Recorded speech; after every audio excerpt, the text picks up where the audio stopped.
Thank you for joining us for the Western Michigan press conference. Joined at the podium, head coach Billy Gurnan, student athletes Kate Sullivan, Dylan Nebar. Coach, opening statement. Yeah, I'd just like to say on behalf of our baseball program and our university, we're excited to be here in Lexington in the regional. Quite frankly, we expected to be here today. And quite frankly, I'm disappointed that we didn't win. We didn't come here to survive, we came here to thrive. There was an expectation to win this thing. And even though there was a valiant effort late and a push, we just didn't play well enough today. So I've challenged our guys to come out and figure out how to win this thing through the losers bracket tomorrow at 12 o'clock. Raise your hand if you have a question. I'll acknowledge you. Please identify yourself and your media outlet prior to asking a question. Questions for the student athletes. Okay. Burt Granger, D1 Baseball. Kate, you played a lot of baseball for Western Michigan. Getting your first taste of a regional. You guys fell behind early. How do you guys in the dugout as a leader stay up for that fifth inning when you started to come back? Yeah, I mean, first of all, the atmosphere here was unreal and unmatched. Things that we might have not experienced before. But I mean, our main thing in the dugout is you got to stay up one pitch at a time throughout the whole game. And as soon as you let yourself get down, you know you're out of it. And we were never out of it. Yeah, And then I'll go, Dylan, I'm not sure if you know this. Do you know you broke the program record for RBI, or the single season record for RBIs? I just found that out, yeah. Yeah, so obviously you wanted the outcome to be different, but just talk about kind of what that means for you and the team and that individual accomplishment. Yeah, it means a lot. I mean, it's great that I'm able to produce for our team, help us win. Obviously we didn't do that today, but just focused on tomorrow now, winning that game. Yeah, John Huang, NOLA Media. Kate, when you're facing a team like Kentucky that is so aggressive on base paths and always puts pressure on you, what does that do to your mindset, and what did you guys do to prepare? I mean, we've been preparing for that all week in practice. We knew that they were going to run. We knew that they were going to bunt. So we just took more time on it and tried to prevent it the best we could. Daniel Hager, Kentucky Sports Radio. You guys go down 8-0, I believe. What kind of flipped in the dugout for you guys to come back and make that run?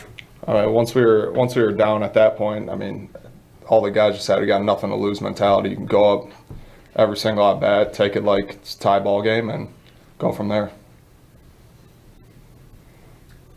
Paul Nobielli, 102.7 The Game, Lee Blue Network. Coach, obviously down early. But what kind of confidence does the comeback now bring for your team over the rest of the weekend that, you've kind of seen it, you've experienced it, now you're ready to kind of make a charge and really contend to get to the Super Regionals next week? Well, this is a conditioned group of athletes, right? And my entire career, I've never been afraid of tough scheduling. We opened up at #1 LSU. We were the first team to see Paul Skeens, and we were sitting in a hostile environment there. These guys, nobody was fazed by this environment. But I'll just tell you, these guys, it's a resilient group. There's a high expectation. We're just disappointed as we rolled through the Mid-American Conference tournament in 3 games without even flinching, and we gave up a total of 5 free bases total. And we gave up 1 in game 1 and 1 in game 2. And we had 14 today. So I challenge the guys. It's never been about who we play, ever. It's always about how we play. And the how we played today wasn't good enough. And I told him, I said, I'm not going to give you some moral victory speech. We didn't come over here to the 4 seed to have a valiant effort. We came over here to win. We came over here to win. And we didn't play well enough today. 10-8. 10-8 against the #2 national seed. You look around at these facilities, the resources that they have and everything. I'm proud of my guys that it was 10-8, but I'm most proud that they didn't quit. But I'm really disappointed as their leader that we didn't play better. Because had we, it'd have been a different story out there. Questions for student athletes? Yeah. Jeff Drummond from Rivals.com. Their starter looked to be in a pretty good groove there for 3 or 4 innings, and then things kind of changed there in the 5th. What did you see from him at the beginning of the game, and what kind of changed? Well, at the beginning of the game, he was filling up the zone really well, and as the innings progressed, we just started to see more pitches, started getting into deeper counts, and I think that's when we started to succeed more. Yeah, just battling, getting his pitch count up. Yeah, just staying aggressive to our pitch, not spitting on good pitches and not giving him any at-bats. Any more questions for the student athletes? Can I say one thing too? This is a team game, obviously, but individual accolades are very important. And Dylan Nevar is the reigning freshman of the year in this conference going back to 2022. And that wasn't by mistake. And this RBI record, this guy's got a knack for driving in runs. And he broke the school record for RBIs. That we were in the number 2 national seed regional in 2016 at Louisville. In 2016 and 27, we had the player of the year in Tanner Allison. And he's the one that set the RBI record. The player of the year did, with 68 RBIs. And for him to accomplish that on this stage, I think speaks to it. And for him to break the record against Michigan, the home run record against Michigan in the second game of the year, where the Dodgers play at spring training, speaks to the talent and it speaks to the character of these players. They don't let their individual accolades get in front of what they're trying to do for this team. And that makes it a big-time privilege for me to call them their coach. Student athletes? Yep, Jeff. One more for Coach. Well, I'm going to release I'm that. sorry. Yep. Here you go. Any more for the student athletes? All right, you guys are free to go. Thank you.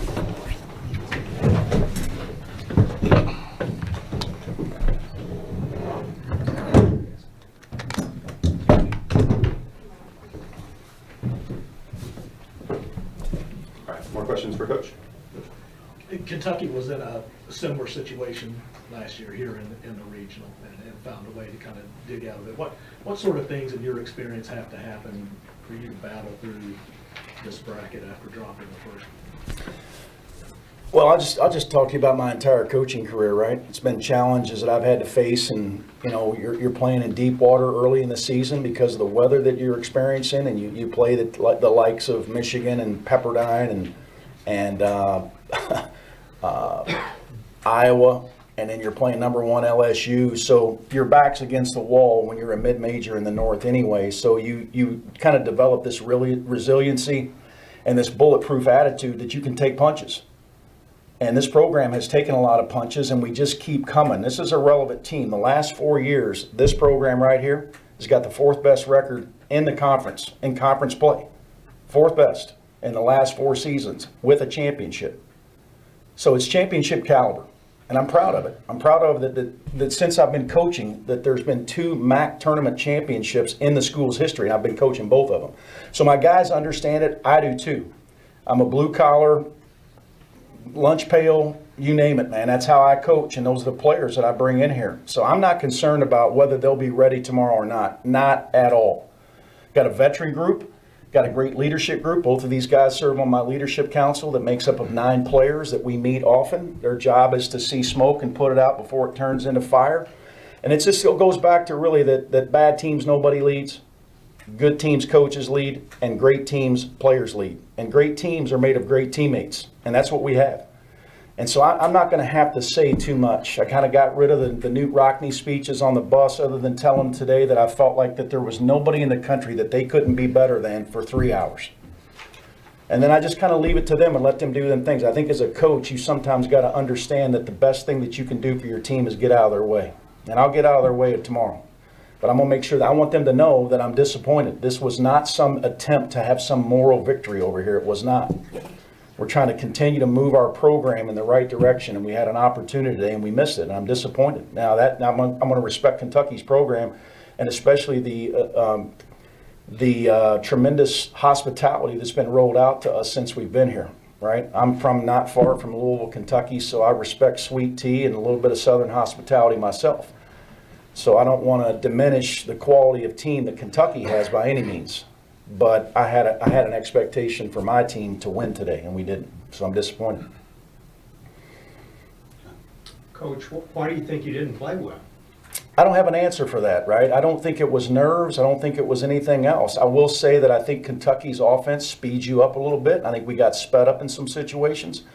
I was a little surprised at the error that Grady Mee had at second base, and I think he was feeling the speed coming down the line, right? And I think some of that, I was a little surprised at the ball that Jackson Kitchen dropped in center field. The wind was wisping out. Dylan almost had a home run early down the line with the wind wisping out. I think it was McCoy that got one down the line there, and the wind was whispering, and then it flipped. And I thought Jackson was a little bit too deep in that situation because we just put up a 5 spot, which was the most runs scored in the game in any one inning. So we took some punches today and delivered some punches back. But when we put that 5 spot up, you know, Danny Schlereth and I were talking about whether to send Joe back out Shapiro because of the long sit. And Joe's got a rubbery type arm, so we made the decision to go with him just because of the extreme vertical break that he has in all of his pitches. And he went out and went plunk, plunk and hit 2 guys, and we needed a shutdown right there because we had flipped the momentum when we put the 5 spot up, and when that momentum got shifted, we needed a shutdown right there. Now, the bullpen did a good job of coming in and kind of burning that up a little bit, but I thought that was the breaking point in the game. We issued 3 walks. We hit a couple of their guys. I think the first inning, it was a walk that scored on Brady Miller, who just wasn't himself today, and I thought it was a good zone, but I thought it was a tight zone. Meaning a good. I respect the strike zone, but it was tight, and there wasn't much on the edges, and so it really forced you to get in there, and I think that kind of caused Brady a little bit of problems. Coach, you mentioned the bullpen, and I know the offense, the comeback came up short, but the bullpen really kept it close. So talk about like what that meant to keep you guys in the ballgame. Yeah, Burke, it did, and and it did that at the MAC tournament too. And when you look at those last 3 innings when we were putting up those zeros, there was one free base that we offered down the stretch there when our bullpen went in, and that's why we were able to climb back into the game. It's really not that difficult. Free bases, defense and pitching wins games. It just does at all levels, just like fumbling the football and turning the basketball over. And we spend a lot of time on defense. Of course, they want to hit, and they want to throw 100 miles an hour. We start everything in the fall on defense because if we can't build our team around that, I don't feel like we had a team. I went through that in 2022. We were decimated with pitching injuries, and we had an electric offense, and it didn't matter. It just didn't matter. So we spent a lot of time on the defense, and Daniel Schlereth has done a tremendous job in only his 2nd year as a college pitching coach, 2nd year. And he's done a tremendous job, and he's done a tremendous job with our bullpen, and those guys, Hayden Berg, who's on, he's making a victory lap here, he's in his last year, and I thought he was electric today. And then Turner Dorn was really good too. And then we had the error late too there at third base, and we were able to get out of that. But those free bases that we issued a team that you can't do that to, right? You can't give them 4 outs. And we did too many times, and I thought that was the difference in the game. Jonathan Byrne, Kentucky Colonel. What kind of challenges did Robert Hogan provide in that back half of the game to your hitters that kind of kept you off from getting that big hit in some of those moments when you guys had runners on? No, you're right. There was an opportunity, even in the inning where we scored 5. There really wasn't a big hit there, and there were some guys coming through the line that could have really done some big-time damage, even though I'm not, discarding a 5-run inning whatsoever, but it could have been more damage. I talked to C.J. Richmond about that, who's been an electric offensive player all year for us, and he just said that the cutter was exploding on him, the slider, cutter, whatever you want to call it, because he went, I think it was double down the left field line, but he saw a really nasty slider, he said, that started middle and exploded towards his back foot, and he said that it had a ton of movement. And I think he tried to repeat that pitch, and I missed, and it started out and came over the back half of the plate, and CJ was able to take it down the left field line. But, hitting's about rhythm, and pitching's about destroying it. And Hogan did a good job and stayed in a good mix. And I could tell that Nick and his staff did a good job of staying in a mix on our hitters because we can, most teams can hit off speed, but we crush fastballs. And you better land your off speed, and then that's what the difference was. I thought Hogan was landing his off speed for a strike. And strike one's the best pitch in baseball. Schlereth agrees with me, even though he knows more than I do. But he did a good job out of the pen, and you just have to tip your hat to him. I know you were focused on your team, but were you surprised at all that Nick rolled out Nyman as his starter? No, because I know my splits on my team. And I know Nick's got some horses. We're the Broncos, so we have a big stable, but I know he's got some horses in his stable too. And we actually kind of prepared for that a little bit. There was some no talk about starting pitching and all that, and I think they were able to pretty much guess that we were going to go Miller or Vilcek. But we've seen some of those matchups come at us.